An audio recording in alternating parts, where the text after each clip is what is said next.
राहुल, एक कामयाब बिजनेसमैन, अपने शहर को छोड़े हुए 10 साल हो गए थे।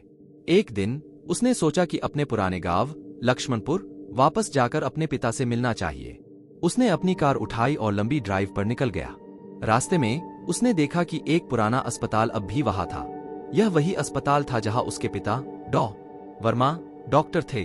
अस्पताल देखते ही उसकी पुरानी यादें ताजा हो गईं। उसने अपनी कार रोकी और अस्पताल की तरफ चल पड़ा।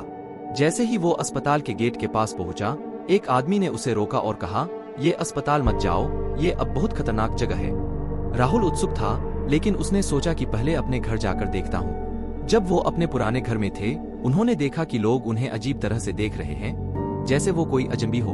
उसका घर पुराना और जंगल जैसा लग रहा था।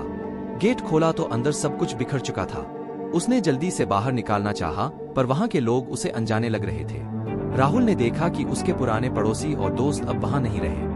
एक बूढ़े आदमी से उसने पूछा, "मेरा घर इतना खराब क्यों है? मेरे पिता कहाँ हैं?"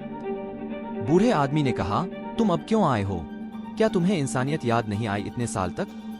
राहुल ने समझाया, "मैं अपने काम में इतना खर्चा था कि 10 साल से अपने पिता से बात भी नहीं कर पाया।" बूढ़ा आदमी उसे देखकर बोला, "तुम्हारे पिता की मौत उसी दिन हो गई जब तुम यहाँ से गए।" उसने डर के मारे अपनी आंखें खोलकर देखा तो उसने एक डरावना दृश्य देखा। उसने देखा कि डॉ. वर्मा, जो दिन में सबको खून चढ़ाने में एक्सपर्ट थे, रात को लोगों का खून चूस रहे थे। उनका चेहरा एकदम बदल गया था, आंखें लाल हो चुकी थीं और दांत एक राक्षस जैसे निकल आए थे। ये देखकर लड़की ने गाल मारी और अलार्म बटन दबा दिया। ये सुनकर सब कार्यकर्ता और गांव वाले अस्पताल में दौड़ कर आ गए।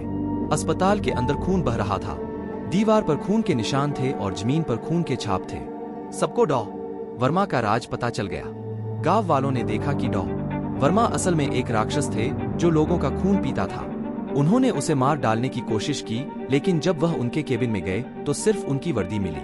राक्षस गायब हो गया था और उसके बाद गांव में मौत का सिलसिला रुक गया। ये सब जानकर राहुल रोने लगा।